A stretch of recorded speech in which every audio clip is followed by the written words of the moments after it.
Hello everyone, कैसे हो आप सब। एक बार पुनः स्वागत है आप सभी का हमारे अपने YouTube channel Shiv coaching classes पर। उम्मीद करते हैं आप सभी बढ़िया होंगे, मस्त होंगे, आप सभी की पढ़ाई भी अच्छे से चल रही होगी। आज की इस वीडियो में हम देखेंगे class 12th biology NCERT chapter 6 हमारा चल रहा है विकास यानी कि इवोल्यूशन। इसमें देखिए हमने 4 से 5 वीडियो आपको प्रोवाइड भी करा दी है। अभी तक आप यदि नहीं देखे हैं तो आप प्लेलिस्ट में जाकर के देख सकते हैं।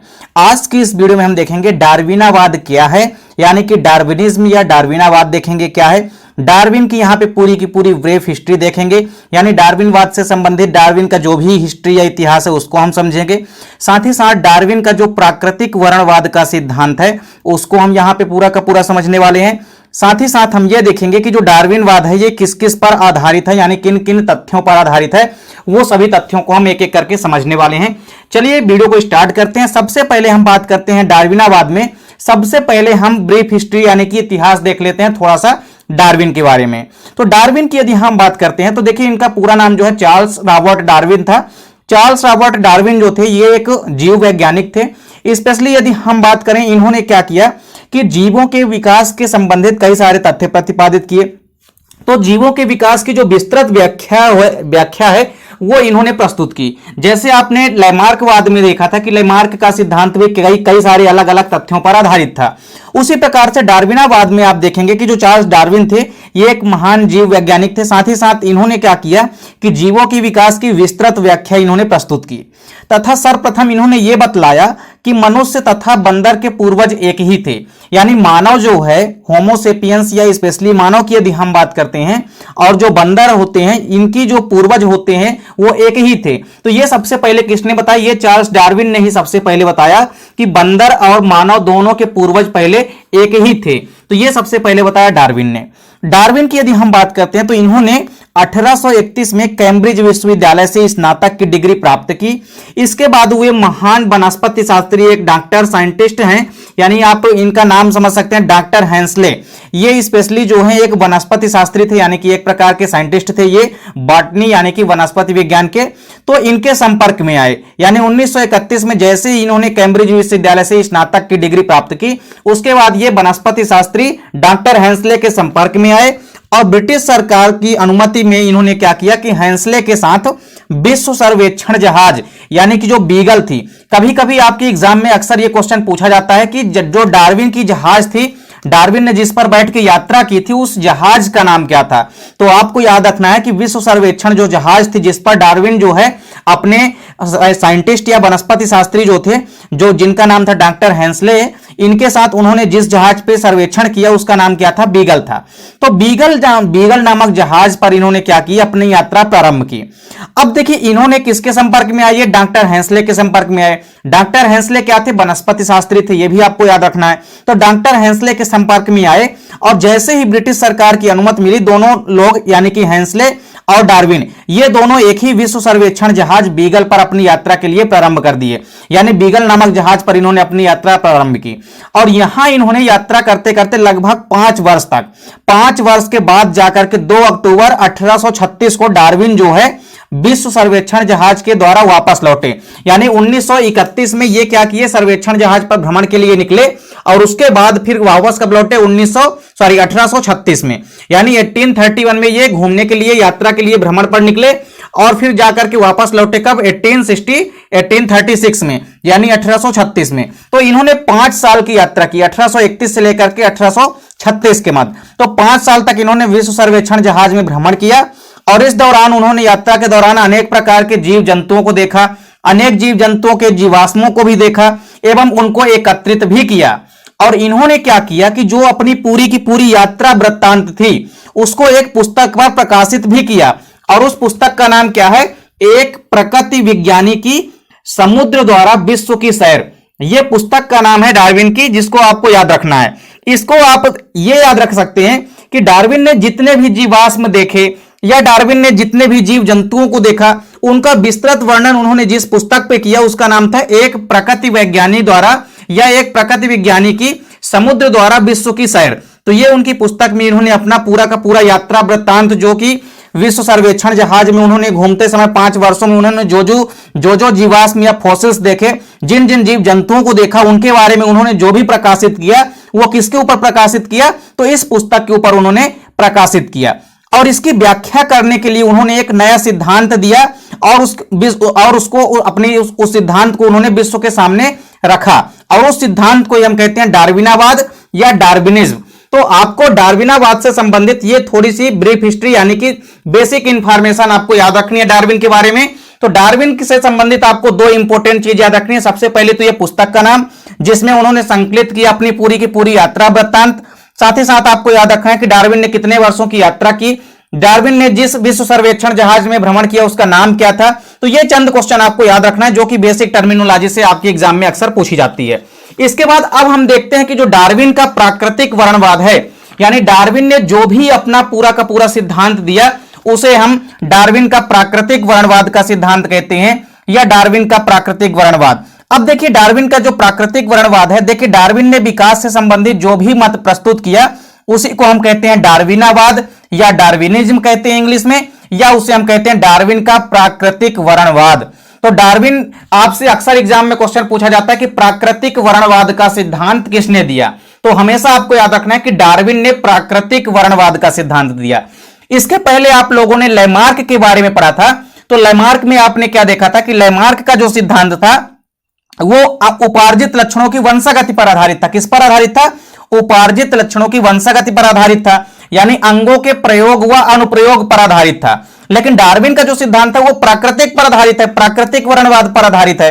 तो डार्विन का जो भी विकास संबंधी मत है उसको हम डार्विनावाद कहते हैं या डार्विन का प्राकृतिक वर्णवाद कहते हैं। देखिए डार्विन का जो प्राकृतिक वर्णवाद सिद्धांत है इसके अनुसार उन्होंने क्या कहा कि वे जीव जो अपने आप को वातावरण के अनुसार नहीं बना पाते अनुकूल, वे या तो नष्ट हो जाते हैं या प्रकृति उन्हें नष्ट कर देती है। वन ऑफ मोस्ट इंपोर्टेंट चीज है, इसको आपको ध्यान में रखना है। डार्विन की जो मुख्य बिंदु है वो यही है। डार्विन का जो प्राकृतिक वर्णवाद है उसमें डार्विन ने यही कहा कि वे सभी के सभी जीव जो अपने आप को वातावरण के अनुकूल बना लेते हैं वो जीवित रह पाते हैं, और जो जीव अपने आप को वातावरण के अनुसार नहीं ढाल पाते हैं, वातावरण के अनुकूल नहीं बना पाते हैं, वे जीव या तो नष्ट हो जाते हैं या प्रकृति उन्हें क्या कर देती है? नष्ट कर देती है। यह इंपॉर्टेंट बिंदु आपको डार्विन के प्राकृतिक वर्णवाद का याद रखना है।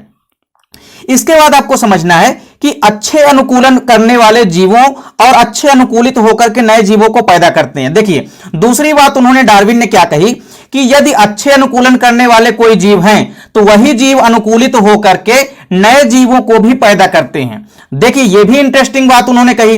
पहली बात तो उन्होंने ये कही कि वे सभी के सभी जीव जो कि वातावरण के अनुसार अपने आप को अनुकूलित बना लेते हैं वे कालांतर में सक्रिय रहते हैं और आगे जीवित रहते हैं, जबकि जो जीव अपने आप को वातावरण के अनुसार नहीं ढाल पाते हैं वे जीव नष्ट हो जाते हैं। और फिर दूसरी बात उन्होंने क्या कही कि अच्छे अनुकूलन वाले जो जीव होते हैं वे आगे सक्रिय रहते हैं और वही जीव जो होते हैं वे नए जीवों को भी पैदा करते हैं, और इस प्रकार कालांतर में अनुकूलित जीव नई जातियों को उत्पन्न करते हैं। यानी जो जीव अनुकूल अपने आप को बना लेते हैं वातावरण के अनुसार वही जीव आगे चल के नई जातियों की भी उत्पत्ति करते हैं। वह गैर अनुकूलित जो जीव होते हैं इनका अस्तित्व पृथ्वी पर से समाप्त हो जाता है, और जो जीव अपने आप को वातावरण के अनुसार नहीं ढाल पाते हैं उनका अस्तित्व धीरे धीरे क्या हो जाता है? समाप्त हो जाता है। तो इस प्रकार से आप देखेंगे कि डार्विन का जो प्राकृतिक वर्णवाद है वो इन्हीं दो मुख्य बिंदुओं पर आधारित है, यानी प्राकृतिकवाद पर आधारित है। कहने का मतलब यह है कि यदि प्रकृति के अनुसार या प्रकृति के अनुकूल जीव अपने आप को ढाल लेता है वही जीव आगे कालांतर में जीवित रह पाते हैं और वही जीव आगे चल के नई जातियों की उत्पत्ति करते हैं, जबकि वे जीव जो कि प्रकृति के अनुसार अपने आप को नहीं ढाल पाते हैं, वातावरण के अनुसार अपने आप को नहीं ढाल पाते हैं, वे कालांतर में नष्ट हो जाते हैं या प्रकृति उन्हें क्या कर देती है? नष्ट कर देती है। इस प्रकार डार्विन ने न केवल जैव विकास का वास्तविक अर्थ समझाया बल्कि यह भी बतलाया कि पृथ्वी पर जीव जातियों का विकास किस प्रकार से हुआ। तो पृथ्वी पर जीवों का विकास किस प्रकार से हुआ, अर्थात डार्विन का जो प्राकृतिक वर्ण है वो तो यही कह रहा है कि जो जीव वातावरण के अनुसार अपने आप को ढाल ले गए वही जीव आगे चल के वातावरण में सक्रिय रह गए और जीवित रह गए, जबकि जो नहीं ढाल पाए वे नष्ट हो गए। और इस प्रकार से जो जीव जीवित रह गए वही जीव आगे चल के नई जातियों की भी उत्पत्ति करने में जुड़ गए और नई जीवों की उत्पत्ति भी होने लगी। तो ऐसा किसने कहा? डार्विन ने बताया। अब देखिए डार्विन बात से संबंधित जो इंपॉर्टेंट चीज है वो अक्सर आपके एग्जाम में पूछी जाती है। तो डार्विन का प्राकृतिक वर्णवाद आपको इतना समझाना था। इसके बाद आपको बताना है कि डार्विन का जो प्राकृतिक वर्णवाद है यह किन किन तथ्यों पर आधारित है। ये इंपॉर्टेंट तथ्य ही आपको याद रखने हैं, क्योंकि ये 4 से 5 ऐसे इंपॉर्टेंट तथ्य हैं जिनको यदि आप कंप्लीट रूप से तैयार करते हैं तो डेफिनेट रूप से पूरे के पूरे नंबर आपको एग्जाम में मिलेंगे। तो सबसे पहले तो आपको समझना है कि यह सिद्धांत निम्न तथ्यों पर आधारित है। पहला तथ्य कौन सा है? अति उत्पादन क्षमता। इसका मतलब क्या है कि जीवधारियों में संतान उत्पत्ति करने की अत्यधिक क्षमता पाई जाती है। सभी को पता है कि जीवधारियों द्वारा अपने ही समान संतानों को उत्पन्न करने की क्षमता क्या कहलाती है? प्रजनन कहलाती है। तो अति उत्पादन क्षमता का मतलब है कि हर एक जीवधारियों में संतान उत्पन्न करने की अत्यधिक क्षमता होती है। और कुछ जीवों में क्षमता जो होती है वो करोड़ों अरबों वर्षों तक भी होती है, परंतु वातावरण में परिवर्तन के कारण रोग, इसके अलावा भोजन, जल व वायु के लिए प्रतियोगिता के कारण संख्या सीमित बनी रह जाती है। देखिए, अब हर एक जीवधारियों के अंदर यह क्षमता तो होती है कि वो अधिक से अधिक जीवों को पैदा कर सकें, लेकिन देखिए कई सारे ऐसे माध्यम हैं, कई सारी ऐसी आवश्यकताएं हैं, जैसे भोजन हो गया, जल हो गया, वायु हो गया, इनके लिए आपस में कंपटीशन यानी कि प्रतियोगिता छिड़ जाती है। तो जो जीव अपने आप को अधिक सक्रिय होते हैं, यानी जो जीव ताकतवर होते हैं, वो इसको अपने आप को इसके लिए प्रतियोगिता में जीत जाते हैं। कहने का मतलब यह है कि जो जीव प्रतियोगिता में जीतेंगे वही जीव जो है आगे चल के जीवित रह पाएंगे, और जो प्रतियोगिता में नहीं जीत पाएंगे वो अपने आप को, अपना अस्तित्व नहीं बचा पाएंगे और वो धीरे धीरे खत्म हो जाएंगे। अब मान लीजिए भोजन की मात्रा यदि हम देखें तो मान लीजिए सीमित है, और यदि उसके लिए कई सारे लोग हैं, कई सारे यदि एनिमल्स हैं, तो कुछ ही एनिमल्स को भोजन मिल पाएगा, और बाकी जिनको नहीं मिल पाया वो कंपटीशन में हार गए और वो धीरे धीरे निष्क्रिय हो जाएंगे, क्योंकि उनको भोजन नहीं मिलेगा तो वो पोषण के अभाव के चलते खत्म हो जाएंगे और धीरे धीरे नष्ट हो जाएंगे। तो इस प्रकार से अति उत्पादन क्षमता ये पहला मुख्य बिंदु है कि जीवधारियों में जैसे ही जीवधारियों की संख्या अधिक हो जाती है उनमें कंपटीशन छिड़ जाता है, और कंपटीशन में जो जीत जाते हैं वही आगे कालांतर में सक्रिय रह पाते हैं। तो यह पहला इंपॉर्टेंट बिंदु याद रखना है डार्विन के प्राकृतिक वर्णवाद का पहला तथ्य। दूसरा इंपॉर्टेंट तथ्य क्या है? जीवन संघर्ष। इसका मतलब भी सेम है। हमने आपको क्या कहा? जीवन संघर्ष का मतलब भी क्या है कि अत्यधिक संतानोत्पत्ति के बावजूद भी किसी सीमित क्षेत्र में भोजन, वायु, प्रकाश, जल की एक निश्चित मात्रा ही उपलब्ध होती है, अतः नए उत्पादित जीवों में भोजन के चीजों के लिए आपस में संघर्ष होता है। हमने आपको पहले ही बताया कि मान लीजिए जीवों में, कई सारे जीवों में मान लीजिए 1000 जीव हैं। अब उस 1000 जीवों में से भोजन कितने जीवों के लिए अवेलेबल है? 500 जीवों के लिए ही अवेलेबल है। तो अब 500 जीवों के लिए ही भोजन अवेलेबल है, बाकी 500 जीवों को तो भोजन नहीं मिल पाएगा। तो मान लीजिए 500 जीवों के लिए भोजन है, अब उसमें से जो जीव जीवन संघर्ष में जीत गए यानी कि भोजन को प्राप्त कर लिए वो आगे जीवित रह पाएंगे, और जो भोजन नहीं पा पाए वो कालांतर में निष्क्रिय हो जाएंगे। यानी जैसे ही जीवों की संख्या उत्पन्न हो जाती है उसमें जीवन संघर्ष छिड़ जाता है। जीवन में कौन आगे जाएगा यानी कौन जीवित रहेगा उसके लिए आपस में संघर्ष छिड़ जाता है, और संघर्ष में जो अपने आप को विजयी बना लेते हैं वही आगे कालांतर में सक्रिय रह पाते हैं यानी कि जीवित रह पाते हैं। तो जीवन संघर्ष एक इंपॉर्टेंट पॉइंट है, इंपॉर्टेंट तथ्य है जिसको आपको याद रखना है। तीसरी इंपॉर्टेंट चीज है कि वातावरण के प्रति अनुकूलन।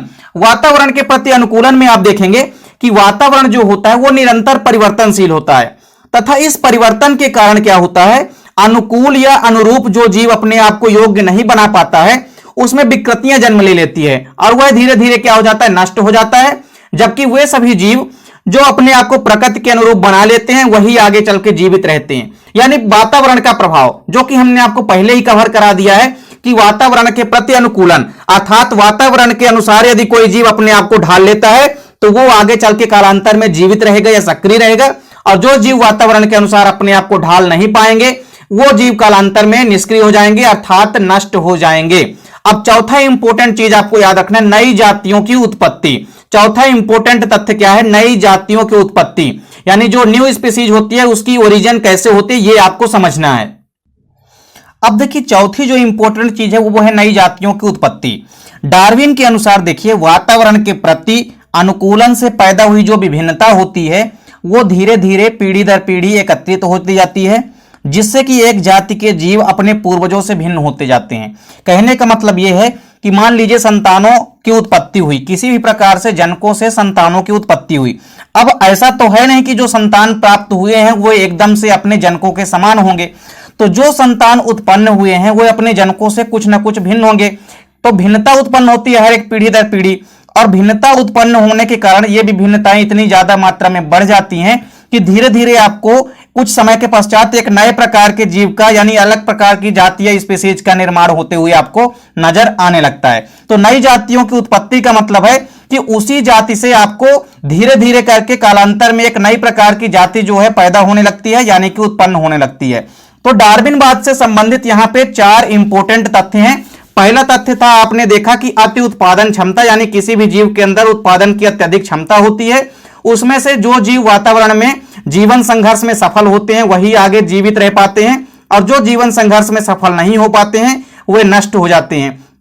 फिर इसके बाद आपने देखा वातावरण के प्रति अनुकूलन, जो जीव वातावरण के अनुसार अपने आप को ढाल लेते हैं वही कालांतर में सक्रिय रह पाते हैं, अर्थात जीवित रह पाते हैं, जबकि जो जीव अपने आप को वातावरण के अनुसार नहीं ढाल पाते हैं वे क्या हो जाते हैं, धीरे धीरे करके नष्ट हो जाते हैं। और चौथा इंपॉर्टेंट पॉइंट था कि नई जातियों की उत्पत्ति, यानी डार्विन के अनुसार वातावरण में यदि अनुकूलन होता है तो उसके कारण नई जातियों की भी उत्पत्ति होती है। तो ये डार्विनावाद या डार्विनिज्म से संबंधित आपको चारों इंपॉर्टेंट चीजें याद रखनी है, क्योंकि ये चारों के चारों क्वेश्चन आपसे एग्जाम में कई बार पूछे जाते हैं। यहां से कई सारे ऑब्जेक्टिव क्वेश्चन भी आपको एग्जाम में जरूर देखने को मिलते हैं। उम्मीद करता हूं वीडियो पसंद आई होगी। वीडियो अच्छी लगे तो लाइक कमेंट जरूर कीजिए, साथ ही साथ दोस्तों के बीच ज्यादा से ज्यादा वीडियो को शेयर कीजिए। चैनल पे यदि नए हैं तो चैनल को सब्सक्राइब जरूर कर लें। मिलते हैं नेक्स्ट वीडियो में, तब तक के लिए जय हिंद, वंदे मातरम।